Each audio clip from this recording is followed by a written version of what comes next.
பற்று வைத்த நெருப்பொன்று பற்றி எறிய உன்னை கேட்கும்.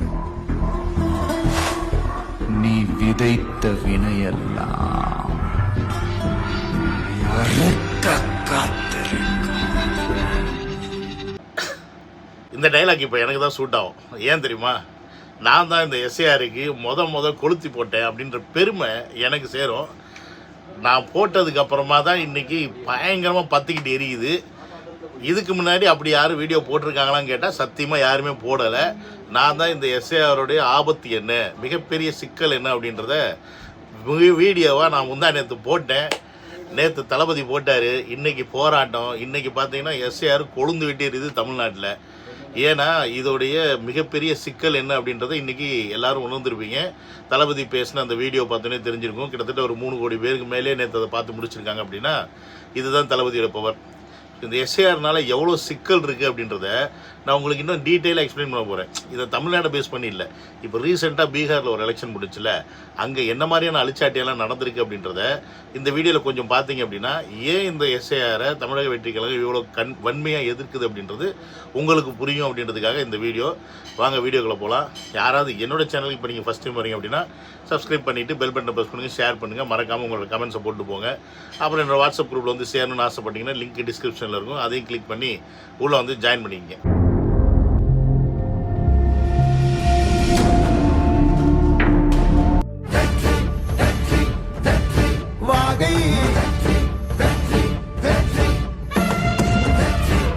Welcome to Vijay stock and welcome to another video.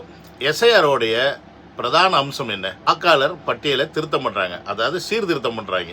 அப்போ அந்த சீர்திருத்தம் பண்ணுனா அது கரெக்டாக தானே இருக்கணும். இனிமேல் தமிழ்நாட்டுக்கு வரப்போகிறதா நம்ம அப்புறம் பார்ப்போம். ஆனால் இப்போ ஆல்ரெடி பீகாரில் வந்துருச்சு. பீகாரில் பார்த்தீங்கன்னா பிஜேபி 234க்கு 200 சீட்டை ஜெயிச்சிருக்கு. மீது 34 36 தான் காங்கிரஸ் ஜெயிச்சிருக்கு. இப்போ இங்கே முக ஸ்டாலின் அவர்கள் சொல்கிறாரு, நாங்கள் 200க்கு 200 ஜெயிப்போம், 200க்கு 200 ஜெயிப்போம்னு மார்த்தட்டி சொல்கிறதுக்கான ரீசன் இப்போ உங்களுக்கு புரிஞ்சிருக்கும். ஏன்னா இதே தான் இப்போ பீகாரில் நடந்திருக்கு. எப்படி அவ்வளோ ஒரு என்ன சொல்கிறது, இந்த ஆன்டி இன்கம்பன்சின்னு சொல்லுவாங்க இங்கிலீஷில். அதாவது இந்த ஆட்சியாளர்களின் குறைகளை வந்து அதை இங்கிலீஷில் அந்த வார்த்தையை போட்டு கணக்கு சொல்லுவாங்க. அப்படி ஒரு இன்கம்பன்சி இருந்த இடம் தான் பீகார். அங்கே எப்படி பிஜேபி 200 சீட்டு எடுத்துச்சு. இப்போ அங்கே 200 சீட்டு எடுக்குதுன்னா இங்கே முக ஸ்டாலின் அவர்கள் எப்படி வந்து 200 சீட் நாங்கள் எடுப்போம்னு மார்த்தட்டி சொல்கிறாரு அப்படின்றத நான் சின்னதாக ஒரு எக்ஸாம்பிள் வச்சு சொல்கிறேன். இப்போ எஸ்ஏஆருக்கு முன்னாடி, இவங்க எஸ்ஏஆர் எடுக்கிறதுக்கு முன்னாடி அங்கே பல ஓட்டுகள்லாம் இருந்திருக்கும். ஆனால் எஸ்ஏஆர்லாம் எடுத்து முடித்து ஃபைனலாக ஒரு கவுண்ட் நம்பர் வந்து எலெக்ஷன் கமிஷன் வந்து கொடுத்துருக்காங்க. அது என்ன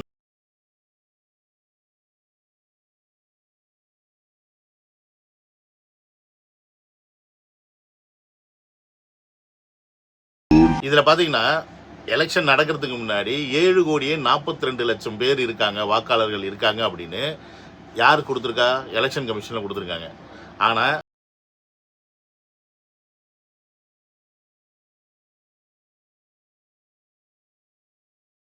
எலெக்ஷன் டயத்தில் எவ்வளோ பதிவாயிருக்குன்னு பார்த்தீங்கன்னா 7,45,00,000 சம்திங். இந்த 3-3.5 லட்சம் ஓட்டு எப்படி வந்துச்சு? நீங்கள் இதை எஸ்ஏஆரை வந்து திருத்துறதே வந்து யாராவது வந்து போலி வாக்காளர்கள் இருக்காங்களா, இல்லை இறந்தவர்களுடைய வாக்காளர்களை யாரும் திருடி அவங்க ஓடு போடுறதுக்கான வாய்ப்பு இருக்கா அப்படின்றதெல்லாம் பார்த்து அதை நீக்கிறதுக்கான ஒரு வேலை அப்படின்னு தான் நீங்கள் சொல்லி அதை செய்கிறீங்க. ஆனால் நீங்கள் அதை அப்படி ப்ராப்பராக செய்யாமல் ஒட்டுமொத்த வாக்குகளையுமே இல்லாமல் பண்ணிவிட்டு திருப்பியும் எல்லாரையும் புது வாக்காளராக நீங்கள் வந்து ஐடென்டிஃபை பண்ணுறீங்க. விச் மீன்ஸ் இந்தியாவில் நம்மளாம் இருந்தாலுமே, சிட்டிசனாக இருந்தாலுமே, நம்மளாம் இப்போ யாருமே சிட்டிசன் கிடையாது. நமக்கெல்லாம் எந்த உரிமையுமே கிடையாது. இவங்க வந்து லிஸ்ட்டு போட்டு நம்ம கொடுக்குற பேப்பர் டாக்குமெண்ட்டெல்லாம் இவங்க வந்து சரி பார்த்து இவங்க சொல்கிற ஆளுங்க மட்டும்தான் குடிமகன், மற்றவெல்லாம் வந்து அகதிகள். அப்படி தான் இன்றைக்கி நீங்கள் வந்து இந்தியாவில் புரிஞ்சுக்கணும். உங்களை பொறுத்த வரைக்கும் நீங்கள் ஓட்டு போட்டால் தானே குடிமகன். ஓட்டு போடுறவனுக்கு மட்டும்தான், குடிமகனுக்கு மட்டும்தான் ஓட்டு போடுற உரிமை இருக்குது, வேறு யாருக்குமே கிடையாது. அப்படி இருக்கும்போது இந்த எலெக்ஷன் கமிஷனும் வந்து ஒரு டேட்டாவை கொடுக்குறாங்க. இந்த டேட்டாவில் வந்து 7,42,00,000 பேர் இருக்காங்க அப்படின்னு சொல்லி கொடுத்துட்டாங்க. அப்போ இந்த 7,42,00,000 ஓட்டு வந்திருந்தா சரி, எலெக்ஷன் கமிஷன் சொன்னது சரி. இல்லை அதுக்கு கம்மியாக வந்திருந்தாலும் சரி, பரவாயில்ல, கொஞ்சம் பேர் ஓட்டு போடாமல் விட்டுட்டாங்கன்னு சொல்லலாம். அதே போடுறா 3,50,000 பேர் அதிகமாக வந்தாங்க. இதை எவனுமே கேட்க மாட்டேங்கிறாங்க. எனக்கு புரியல. இப்போ பீகாரில் பார்த்தீங்கன்னா செம்ம ப்ரொட்டஸ்ட் ஒன்று நடந்துக்கிட்டு இருக்கு, அதையும் கொஞ்சம் பாருங்க.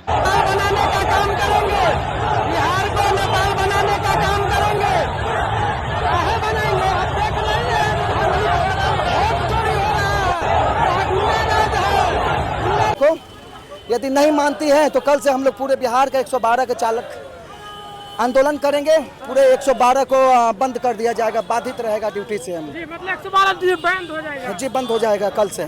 सब बच्चा को 112 को पता है, 112 किसी से காவலர்களே இறங்கி ப்ரொட்டஸ்ட் பண்ணுற நிலைமைக்கு ஆகி போச்சு பீகாரில் இன்னைக்கு. ஏன்னா அவங்களுக்கு நல்லா தெரிஞ்சிருச்சு இது வந்து மிகப்பெரிய ஒரு சதி, மிகப்பெரிய ஒரு தில்லாலங்கடி வேலை பண்ணிருக்காங்க அப்படின்றது தெரிஞ்சிருக்கு. ஏன்னு கேட்டிங்கன்னா இந்த வைக்கிறாங்களா ஓட்டு பாக்ஸ்லாம் கொண்டு வைக்கிறாங்க பாருங்க, அந்த ஸ்ட்ராங் ரூம்னு சொல்லுவாங்க, அந்த ஸ்ட்ராங் ரூமில் கிட்டத்தட்ட 1.5 மணி நேரத்துக்கு சிசிடிவியே ஒர்க் பண்ணல. 121 परसा विधानसभा बंद हो गया है, सब देखिए टोटल बंद हो गया, अभी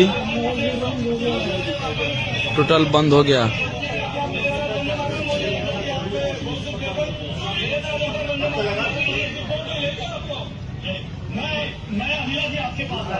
இப்போ பார்த்தீங்கன்னா தெரியும் இந்த சிசிடிவி சுத்தமாக ஒர்க் ஆகலை.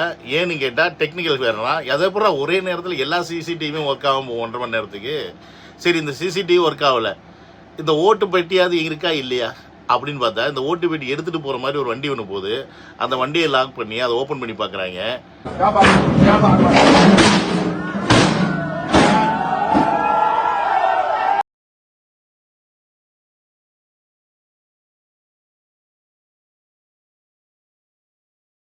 பெட்டிக்குள்ளே ஒன்றுமே இல்லைங்க, பெட்டிக்குள்ளே ஒன்றுமே இல்லை.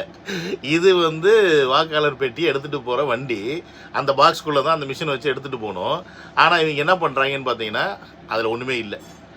அப்போ எங்கே போச்சு அந்த மிஷின்லாம்?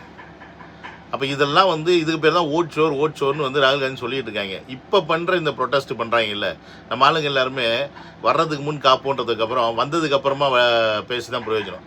இவங்க எலெக்ஷனை ஃபேஸ் பண்ணிட்டாங்க, எலெக்ஷனை முடிச்சுட்டாங்க, இவங்க 200 சீட்டு ஜெயிச்சிட்டாங்க. இனி இவங்க போராட்டம் பண்ணி அதுக்கப்புறம் அதை கேஸை போட்டு இந்த எலெக்ஷன் செல்லுமா செல்லாதான்னு பண்ணி அதுக்கப்புறம் திருப்பி ரீஎலெக்ஷன் வைக்கிறதுலாம் வந்து பெரிய ப்ராசஸ். நடக்குமான்னு கேட்டால் நடக்கணும், நடந்துச்சுன்னா தான் நியாயம் பிறக்கும். பட் நடக்குமா அப்படின்னு கேட்டால் அது ஒரு மிகப்பெரிய ப்ராசஸ். ஏன்னா இன்றைக்கி வந்து ப்ரொட்டஸ்ட்னு பார்த்தீங்கன்னா எல்லா சைடுமே நடந்துட்டுருக்கு. அஸ்ஸாம், ஹரியானா, இப்போ பீகார் வரைக்கும் வந்துட்டாங்க, டெல்லி முதற்கொண்டு வந்துருச்சு. இதே மாதிரி ஒரு தில்லாலங்கடி வேலை தான் மகாராஷ்டிராவில் பண்ணாங்க. இப்போ மகாராஷ்டிரா முடிச்சுட்டு பீகார் வந்துட்டாங்க. இப்போ பீகார் முடிச்சு அடுத்து தமிழ்நாடு மட்டும் இல்லை, அடுத்து சவுத் சைடில் எல்லாருக்குமே ஒரு இதே பிரச்சனை எல்லாருக்குமே இருக்குது. அப்போ இந்த சிக்கலை நம்ம எப்படி நிவர்த்தி பண்ண போகிறோம்? இதுதான் இங்கே மிகப்பெரிய கேள்வி. இந்த சிக்கலை உண்மையாலுமே எல்லாருக்குமே வாக்கு கிடைக்கணும்னு எல்லா கட்சிகளும் நினச்சிச்சுன்னா அதை வந்து ஈஸியாக முறியடிச்சிடலாம். பட் இங்கே அது நடக்குதான்னு கேட்டிங்கன்னா அது நடக்கலை. அதை தான் வந்து நேற்று தளபதி அவர்கள் வீடியோவில் சொல்லியிருப்பார். தமிழக வெற்றி கழகத்துக்கு மட்டும் அந்த ஃபார்மை கொடுக்கறதுக்கு மறுக்கிறாங்க. அந்த வீட்டில் ஏதாவது விஜய் அவர்களுடைய படமோ இல்லை விஜய் அவர்களுடைய சிம்பிள் ஏதாவது கிடச்சிச்சின்னா அந்த வீடை ஸ்கிப் பண்ணிட்டு போயிடுறாங்க. இன்னும் கேட்டால் பல பேருக்கு அது தெரியுது, சரி இந்த இடத்துல வந்து தமிழக வெற்றி கழகமோ இல்லை ஏடிஎம்கே யாராக இருக்காங்களா அவங்கள விட்டுவிட்டு டிஎம்கே காரங்க மட்டும் இந்த ஃபார்மை கொடுத்துட்டு போகிற வேலையை எல்லாருமே பண்ணிக்கிட்டு இருக்காங்க அப்படின்றத நம்ம பார்த்துட்ருக்கோம். திமுக வந்து என்ன சொல்லுது, நாங்கள் எஸ்ஐஆரை எதிர்க்கிறோம், எங்களுக்கு எஸ்ஐஆர் வேண்டான்னு சொல்கிற இல்லை நீ. அப்போ உன்னோட நிலைப்பாட்டில் நீ சரியாக இருக்குது அப்படின்னா இன்றைக்கி எஸ்ஐஆர் எதிர்த்து தானே தமிழக வெற்றி கழகம் போராட்டம் பண்ணுது. அப்போ தமிழக வெற்றி கழகம் போராட்டம் பண்ணால் அது உனக்கு அட்வான்டேஜ் தானே, ஏன் நீ தடுக்கிற? நேற்று தமிழக வெற்றி கழகம் எவ்வளோ பிரச்சனையை ஃபேஸ் பண்ணுச்சுன்னு பார்த்தீங்கன்னா ஒரு ஸ்டேஜ் போடுறதுக்கு அவ்வளோ பெரிய பிரச்சனையை ஃபேஸ் பண்ணிது. உங்களுக்காக நான் வெயில நிக்கணும், புரியுதா? நீங்க சொல்றத நான் கேட்டு நடந்து போறேன். உள்ள வச்சிர சார், கொஞ்சம் கோஆபரேட் பண்ணுங்க சார் ப்ளீஸ் சார். அவ்வளவுதான் சார், வேலை பண்ணுங்க. அதுக்கே மணி 6 ஆயிடும். கொஞ்சம் சப்போர்ட் பண்ணுங்க சார். மணி 6 ஆயிடும் சார், அதுக்கப்புறம் போய் குளிச்சு தான் வரணும். கொஞ்சம் இது பண்ணுங்க சார். இது ஒரு பார்த்தீங்களா, இந்த ஒரு ஸ்டேஜை போட விடாம நைட்ல இருந்து வச்சு செஞ்சிருக்காங்க இந்த திமுக காரங்க. அவர் போலீஸ்காரர் தான், அவர் ஒரு வேலையை செய்கிறார், அவர் கொடுத்த ஆர்டர் வந்து ஃபாலோ பண்ணுறாரு, நம்ம அவர் ஒன்றும் பண்ண முடியாது. பட் இதை யார் பண்ண சொல்கிறது, யார் இதை செய்ய சொல்கிறது? திமுக தானே. அப்போ நீ எஸ்ஐஆருக்கு அகென்ஸ்டாக இருக்கியா, இல்லை எஸ்ஐஆருக்கு நீ அப்படியே வந்து ஊற்றிட்டு பிஜேபி கூட கள்ள கூட்டணி வச்சுக்கிறியா? இதை தானே தளபதி அவர்கள் சொல்லிகிட்டே இருக்காங்க. நீ எதிர்க்கிற அப்படின்னா இதை நாங்களும் எதிர்க்கிறோம், நாங்கள் எதிர்க்கிறோம் அப்படின்னா அதை நீ சப்போர்ட் பண்ணணும். நீ என்ன சொல்லுவ உடனே, நாங்கள் வந்து அனைத்து கட்சி கூட்டத்துக்கு கூப்பிட்டா நீ வந்தியான்னு கேட்பாங்க. ஆட கேன முண்டைங்களா, நீங்கள் கட்சியாக இருந்து கூப்பிட்டா எப்படி வர முடியும்? நீ உண்மையாலுமே எதிர்க்கிறேன்னா ஏன் சட்டசபையில் தீர்மானம் போடலை அப்படின்ட்டு ஒரு கேள்வி வருது. மற்றதுக்கெல்லாம் தீர்மானம் போட்டார்ல, கரூரில் நடந்த சம்பவத்துக்கு அவ்வளோ பெரிய அறிக்கை படித்தார்ல முதலமைச்சர். இதெல்லாம் இப்படி இத்தனை காவலர்கள் இருந்தாங்க, இத்தனை மணிக்கு இவங்க வந்தாங்க, அத்தனை மணிக்கு அவங்க வந்தாங்கன்னு எல்லாத்தையும் விலைக்கு படிச்சிங்களா சட்டசபையில்? அது தேவையா? அது தேவையில்லை. ஆனால் இது நீ எதிர்க்கிற அப்படின்னா இது தேவை தானே. இதுக்கே நீ தீர்மானம் போட்டு அரசியல் அமைப்பாக நீ ஏன் எல்லாத்தையும் கூப்பிடல? டீலிமிட்டேஷனுக்கு வேகமாக கூப்பிட்டார்ல முதலமைச்சர், அப்போ தமிழக வெற்றிக்கிழமை போச்சு இல்லை? இப்போ மட்டும் ஏன் இதை வந்து நீ சட்டசபையில் தீர்மானம் போட்டு ஒரு அரசியல் கூட்டமாக அனைத்து கட்சிகளும் இதை வந்து ஒன்றா சேர்ந்து நம்ம போராடணும் நீ ஏன் கூப்பிடல? நீ என்னன்னு கூப்பிட்ட? திமுக கட்சி சார்பாக கூப்பிட்ட. திமுக கட்சி சார்பாக கூப்பிட்டா எப்படி மற்ற கட்சிகள் வரும்? வரமாட்டாங்க. ஏன்னா நீ ஒன்றும் இங்கே பிரதானம் கிடையாதுல்ல தமிழ்நாட்டில். நீ வச்சதான் சட்டமா? அப்படி கிடையாதுல்ல. நீ கட்சி, உன்னோட கட்சி மாதிரி பல கட்சி இங்கே இருக்குது.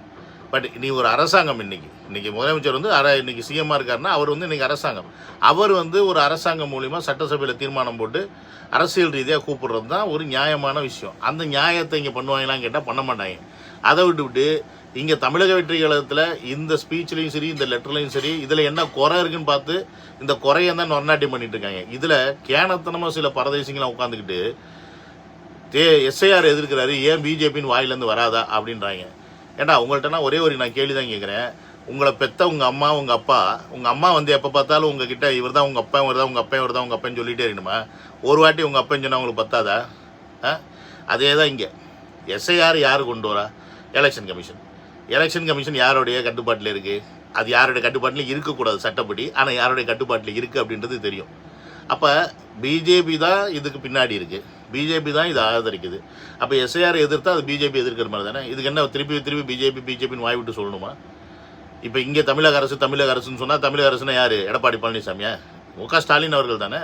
அப்போ அவர் தானே சொல்ல முடியும். இந்த மாதிரி பேசிக் புரிதல் இல்லாமல் இதில் கூட வந்து இவங்க நொறநாட்டை இவங்க குற்றம் கண்டுபிடிக்கிறாங்கன்னா அப்போ இவங்களோட எண்ணம் என்ன? யாரும் ஓட்டு போடக்கூடாது. அதுதான் இங்கே பிரச்சனை இல்லை. ஓட்டு போட்டால் அவங்க ஜெயிக்க முடியாதுன்னு அவங்க நல்லாவே தெரியும். அதனால எப்படியாவது இந்த யங்ஸ்டர்ஸையும் சரி, இன்றைக்கி இருக்க பாமர மக்களே இவங்க ஓட்டு போட விடாமல் பண்ணுன்ருக்காங்க. நாட் ஓன்லி யங்ஸ்டர்ஸ், சாதாரண மனிதர்கள் கிட்டத்தட்ட இந்த 40+ இவங்க ஸ்ட்ரென்த்துன்னு சொல்கிறாங்களே, 40+, 50+, 60+, இவங்கள கூட இன்றைக்கி ஓட்டு போட வேண்டாம். அவங்கள பொறுத்த வரைக்கும் திமுகவுக்கு கொத்தடிமையாக இருக்கக்கூடிய நபர்கள் ஓட்டு போட்டால் போதும். வேறு யாருமே ஓட்டு போடலைன்னா கூட பரவாயில்லன்னு சந்தோஷமாக இருப்பாங்க. மற்றவங்களுக்கு ஓட்டு போயிடக்கூடாது, அதில் தெளிவாக இருக்காங்க. அதனால தான் இந்த எஸ்ஐஆரை வச்சு இவங்க காய் நகர்த்துறாங்க. ஒரு விஷயம் மட்டும் நல்லா புரிஞ்சுங்க, நமக்கு கண்ணு முன்னாடி சாட்சியாக இருக்குது பீகார். எஸ்ஐஆர் மூலிமா பீகாரில் என்ன நிலவரம் ஆச்சு, எப்படி வந்து எதிர்கட்சி மொத்தமாக வாஷ் அவுட் ஆகி இவங்க எந்த அளவுக்கு ஃப்ராடுத்தனம் பண்ணி ஆட்சி பிடிச்சிருக்காங்க அப்படின்றது நம்ம கண்ணு முன்னாடி இருக்கக்கூடிய மிகப்பெரிய சாட்சி. இதே வேளை தமிழ்நாட்டில் நடக்கணுமா நடக்கக்கூடாதான்றதை நம்ம தான் முடிவு பண்ணணும். தளபதி அவர்கள் சொன்ன மாதிரி இன்றைக்கி வந்து ஆர்ப்பாட்டத்தில் வந்து ஆதவர்ஜனாக இருக்கட்டும், சிடிஆராக இருக்கட்டும், புஷ்யானந்தர் இருக்கட்டும், இவங்கெல்லாம் பேசின சில வார்த்தைகள், சில முக்கியமான விஷயங்கள் என்ன அப்படின்னா, எல்லாரும் இனி இந்த விஷயத்தில் கான்சென்ட்ரேட் பண்ணுங்கள். வீடு வீடாக போங்க, பிஎல்ஓ ஆஃபீஸர் கூடயே போங்க. அவங்க கூட போகிறதுக்கு உங்களுக்கு ரைட்ஸே இல்லை, உங்களுக்கு பர்மிஷனே கொடுக்கலைன்னா கூட பின்னாடி போங்க. சும்மா போய் அவங்க கரெக்டாக டிஸ்ட்ரிபியூட் பண்ணுறாங்களா வைக்கலையா அப்படின்னு சொல்லி பாருங்கள். பிரச்சனை வரத்தான் செய்யும். பிரச்சனை வராமலாம் ஒன்றும் பண்ண முடியாது. பிரச்சனை எல்லா இடத்துலையும் வந்துச்சுன்னா என்ன தான் பண்ணுவாங்க? ஏதோ ஒரு இடத்துல வந்தால் அவங்க சைலண்டாக போயிடுவாங்க. அப்போ பிரச்சனை வராமல் இருக்கணும் அப்படின்னா அவங்க ஒழுங்காக நடக்கணும் அப்படின்றது ஆட்டோமேட்டிக்காக அவங்களுக்கு புரிதல் வந்துடும். அப்போ இந்த விஷயத்தை நீங்கள் கான்சன்ட்ரேட் பண்ணுங்கள். முக்கியமாக தம்பி தங்கிகள், நீங்கள் படித்த பிள்ளைங்க, படிக்காதவங்க வீட்டில் போய் பாருங்கள். இன்னும் சிம்பிளாக சொல்லணும் அப்படின்னா, நீங்கள் ஒரு வில்லேஜில் இருக்கீங்க அப்படின்னா, இந்த வில்லேஜில் ஒரு 100, 150, 200, 300 வீடு இருக்கும். உங்களுக்கு நல்லா தெரியும். அந்த வில்லேஜில் இருக்கக்கூடிய இளைஞர்கள் அந்த வில்லேஜை நீங்கள் வந்து உங்களுடைய கண்ட்ரோலில் எடுங்க. உங்களால் நினச்சா முடியும். நீங்கள் என்ன பண்ணுங்கள், நீங்கள் வீட்டுக்கு போங்க. உங்கள் வீட்டில் வந்துட்டாங்களா, ஃபார்ம் கொடுத்துட்டாங்களா, கொடுக்கலையா, சரி ஃபார்ம் கொடுக்கலைன்னா எங்கேருந்து வாங்கி கொடுக்கணும்னு பாருங்கள். இல்லை ஆன்லைன்லேருந்து டவுன்லோட் பண்ணி எடுத்து கொடுங்க. இல்லை ஆன்லைனில் அவங்களுக்கு அப்டேட் பண்ண சொல்லி அங்கேருந்தே அப்டேட் பண்ணி கொடுங்க.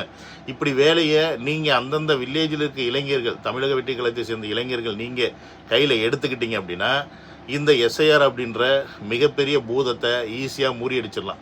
இல்லைன்னு வச்சுக்கோங்க, இந்த பூதம் நம்மளை முழுங்கிட்டு போயிடும் அப்படின்றத மறந்துடாதீங்க.